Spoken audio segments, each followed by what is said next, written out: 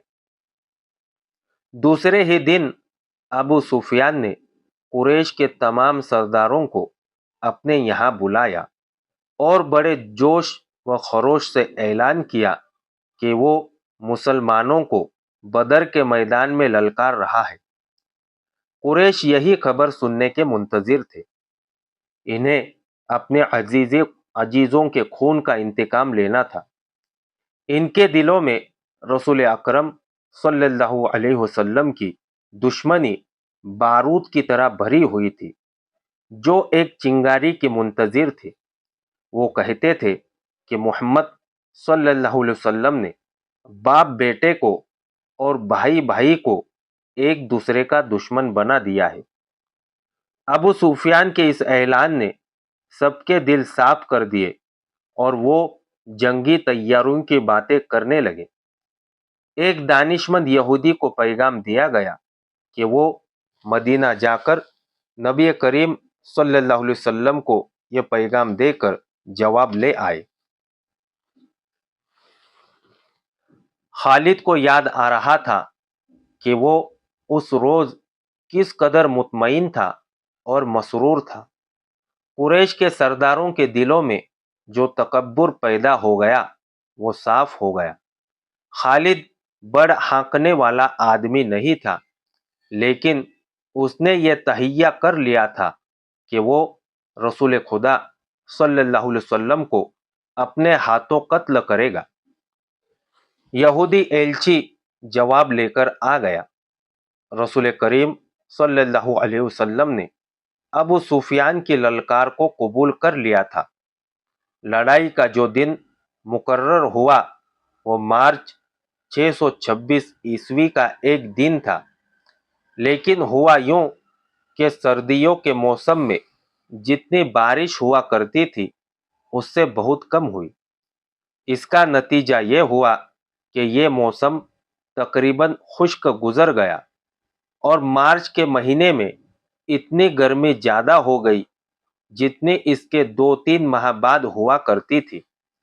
ابو سفیان نے اس موسم کو لڑائی کے لیے موزوں نہ سمجھا۔ اس یاد نے خالد کو شرمسار کر دیا۔ وجہ یہ ہوئی تھی کہ ابو سفیان موسم کی گرمی کا بہانہ بنا رہا تھا۔ مشہور مورخ ابن سعد لکھتا ہے کہ ابو سفیان نے قریش کے سرداروں کو بلا کر کہا کہ وہ کوچ سے پہلے مسلمانوں کو خوف زدہ کرنا چاہتا ہے۔ اس نے یہودیوں کی خدمات حاصل کی اور انہیں خاصی اجرت دے کر تاجروں کے بھیس میں مدینہ بھیج دیا۔ انہیں ابو سفیان نے یہ کام سونپا تھا کہ مدینہ میں وہ افواہ پھیلائے کہ قریش اتنی زیادہ تعداد میں بدر کے میدان میں آ رہے ہیں جو مسلمانوں نے پہلے کبھی نہیں دیکھی۔ اس مورخ کے مطابق مدینہ میں اس افواہ کو سچ مانا گیا اور مسلمانوں کے چہروں پر اس کے اثرات بھی دیکھے گئے۔ جب رسول کریم صلی اللہ علیہ وسلم تک یہ افواہ پہنچی اور یہ اطلاع بھی کہ بعض مسلمانوں پر خوف و ہراس کے اثرات دیکھے گئے ہیں، تو رسول کریم صلی اللہ علیہ وسلم نے باہر آ کر لوگوں کو جمع کیا اور اعلان کیا کہ اللہ کے نام لیوا صرف یہ سن کر ڈر گئے ہیں کہ قریش کی تعداد زیادہ ہوگی۔ اللہ سے ڈرنے والے آج بتوں کے پجاریوں سے ڈر گئے۔ اگر تم قریش سے اس قدر ڈر گئے ہو کہ ان کی للکار پر تم منہ موڑ گئے ہو تو مجھے قسم ہے خدائے ذوالجلال کی جس نے مجھے رسالت کی ذمہ داری سونپی ہے، میں بدر میں اکیلا جاؤں گا۔ رسول خدا صلی اللہ علیہ وسلم کچھ اور بھی کہنا چاہتے تھے، لیکن رسالت معاب کے شہدائیوں کے نعرے سے آسمان ہل گیا۔ یہ سراغ نہ مل سکا کہ افواہ کس نے اڑائی تھی، لیکن رسول اللہ صلی اللہ علیہ وسلم کی پکار پر قریش کی پھیلائی ہوئی افواہ کے اثرات زائل ہو گئے اور مسلمان جنگی تیاریوں میں مصروف ہو گئے۔ دن تھوڑے رہ گئے تھے۔ کوچ کے وقت مسلمانوں کی تعداد 1,500 تھی۔ ان میں صرف 50 گھڑ سوار تھے۔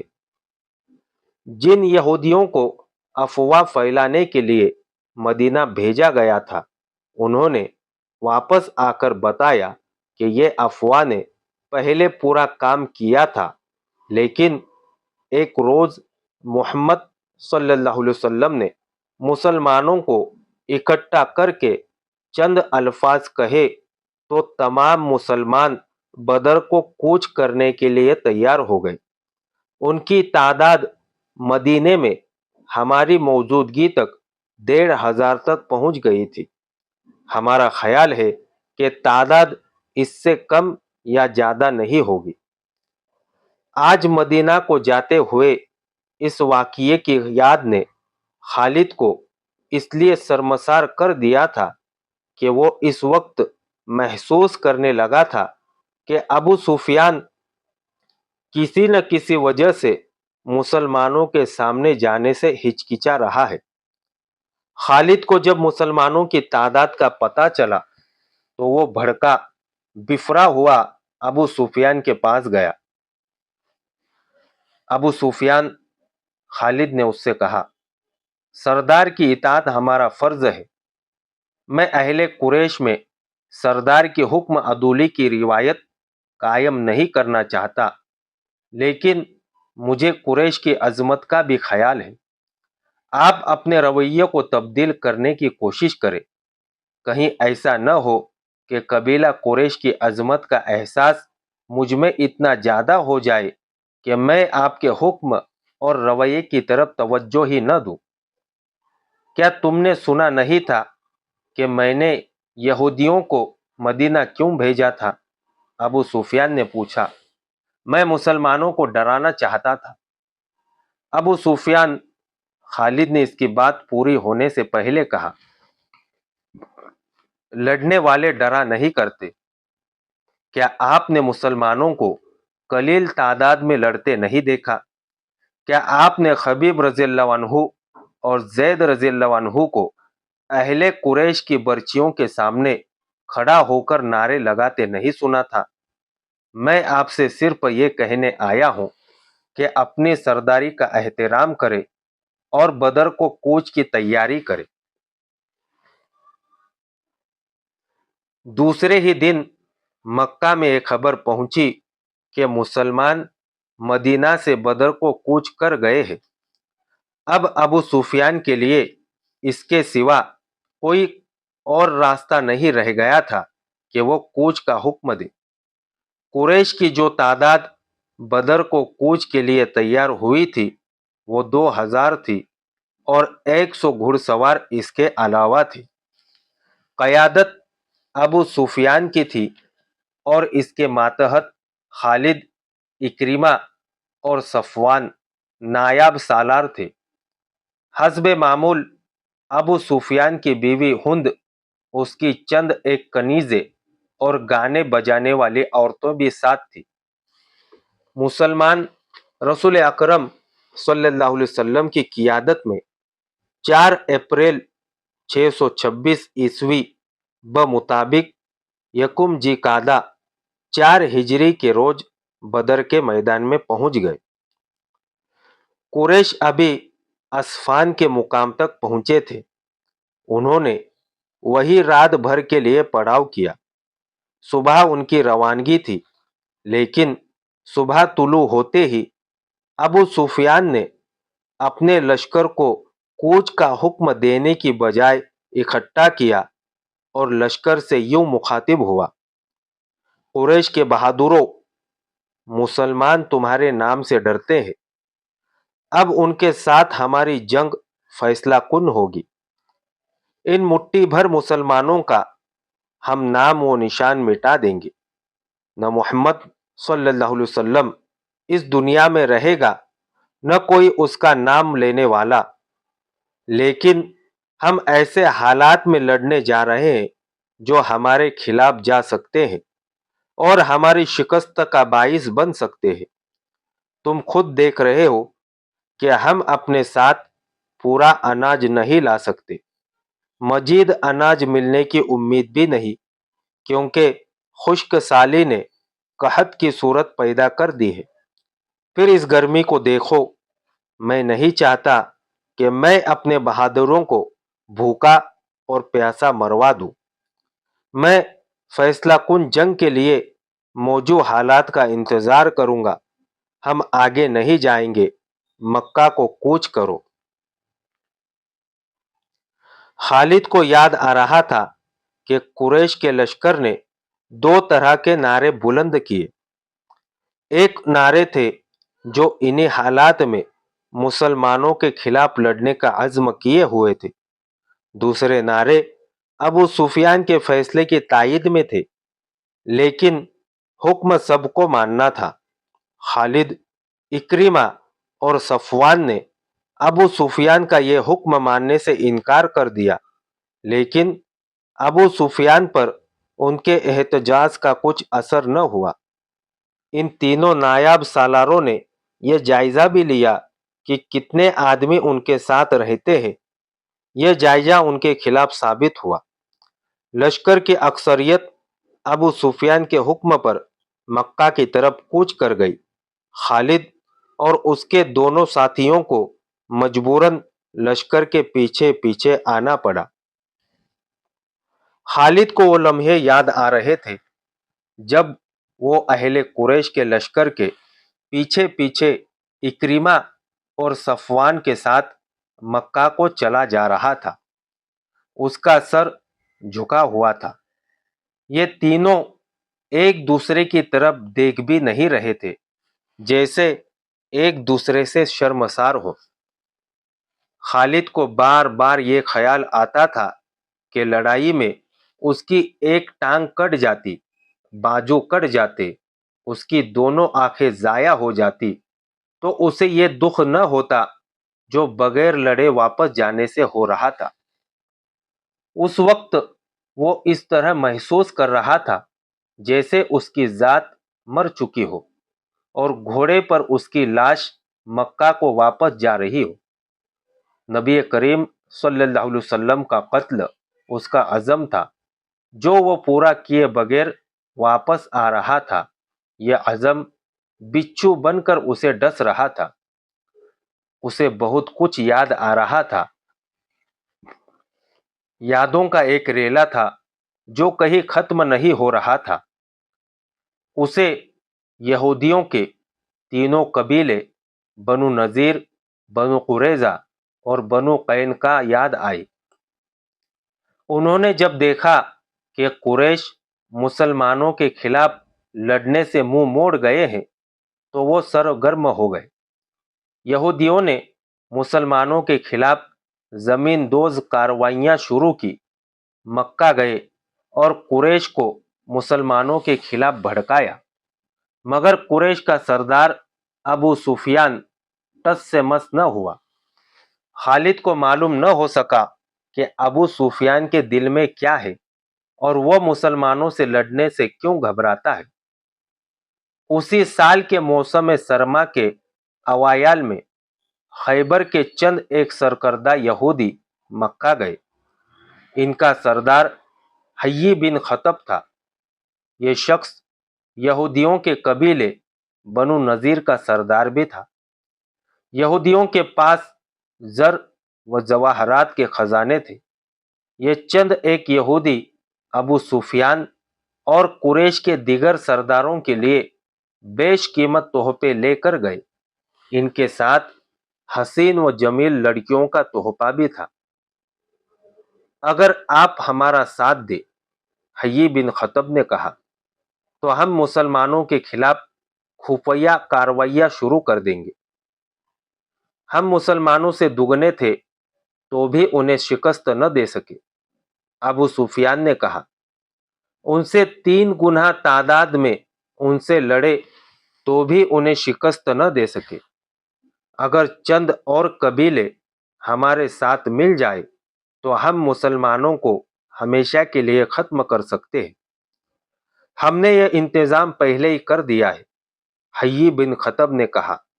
قبیلہ غطفان اور بنو اسد آپ کے ساتھ ہوں گے، چند اور قبیلے ہماری کوششوں سے آپ کے ساتھ آ جائیں گے۔ خالد کو کیا کچھ یاد آ نہ رہا تھا؟ 3-4 سال پہلے کے یہ واقعات اسے ایک روز پہلے کی طرح یاد تھے۔ اسے ابو سفیان کا گھبرایا گھبرایا چہرہ اچھی طرح یاد تھا۔ خالد جانتا تھا کہ یہودی اہل قریش کو مسلمانوں کے خلاف صرف اس لیے بھڑکا رہے ہیں کہ یہودیوں کا اپنا مذہب اسلام کے مقابلے میں خطرے میں آ گیا تھا، لیکن انہوں نے ابو سفیان کو ایسی تصویر دکھائی جس میں مسلمانوں کے ہاتھوں تباہی نظر آ رہی تھی۔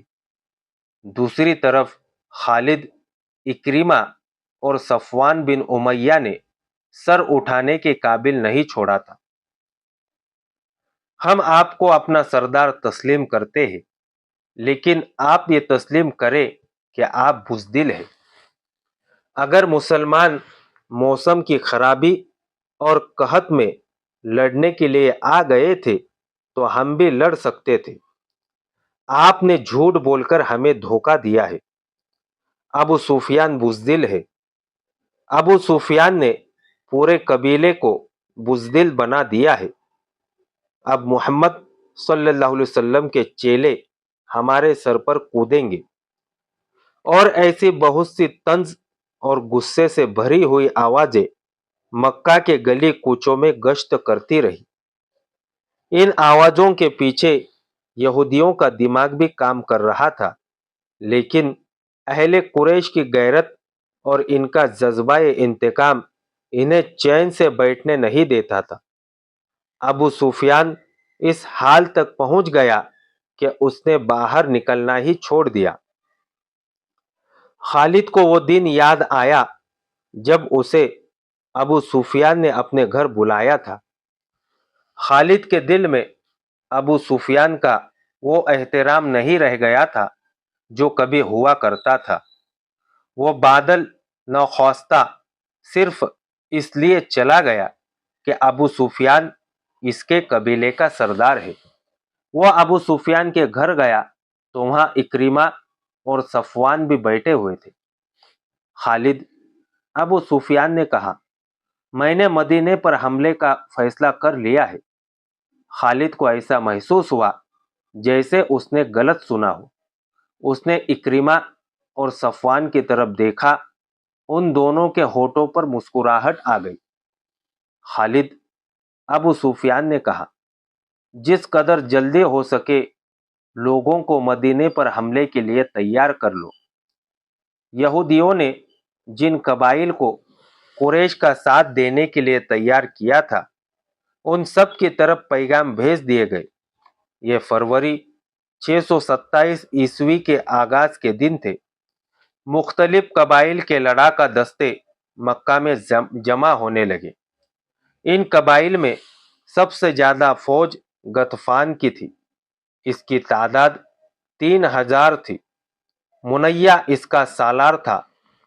700 آدمی بنو سلیم نے بھیجے۔ ابو اسد نے بھی خاصی فوج بھیجی جس کا سالار طلحہ بن خالد تھا۔ اس کی تعداد تاریخ میں نہیں ملتی۔ قریش کی اپنی فوج کی تعداد 4000 پیادہ، 300 گھوڑ سوار اور 1500 ستور سوار تھے۔ اس پورے لشکر کی تعداد جو مدینہ پر فوج کشی کے لیے جا رہی تھی کل 10,000 تھی۔ اس کی کمان ابو سفیان کے ہاتھ میں تھی۔ ابو سفیان نے اس متحدہ فوج کو جمعیت القبائل کہا تھا۔ ان میں سے کچھ قبائل مکہ میں نہیں آئے تھے۔ انہوں نے اطلاع دی تھی کہ جب لشکر مکہ سے روانہ ہوگا تو وہ اپنی اپنی بستی سے کوچ کر کے جائیں گے اور راستے میں لشکر سے آ ملیں گے۔ خالد کو آج وہ وقت یاد آ رہا تھا جب اس نے مکہ سے کوچ کیا تھا۔ لشکر کا تیسرا حصہ اس کی کمان میں تھا۔ اس نے ایک ٹیکڑی پر گھوڑا چڑھا کر وہاں سے ان تمام لشکر کو دیکھا تھا۔ اسے لشکر کے دونوں سرے نظر نہیں آ رہے تھے۔ دف اور نفریاں اور شہنائیاں اور لشکر کی مترنم آواز جو ایک ہی آواز لگتی تھی، خالد کے خون کو گرما رہی تھی۔ اس نے گردن تان کر اپنے آپ سے کہا تھا کہ مسلمان پیس کے رہ جائیں گے اور اسلام کے ذرے عرب کی ریت میں مل کر ہمیشہ کے لیے فنا ہو جائیں گے۔ یہ اس کا عزم تھا۔ یہ لشکر 24 فروری 627 عیسوی بمطابق یکم شوال ہجری مدینے کے قریب پہنچ گیا تھا۔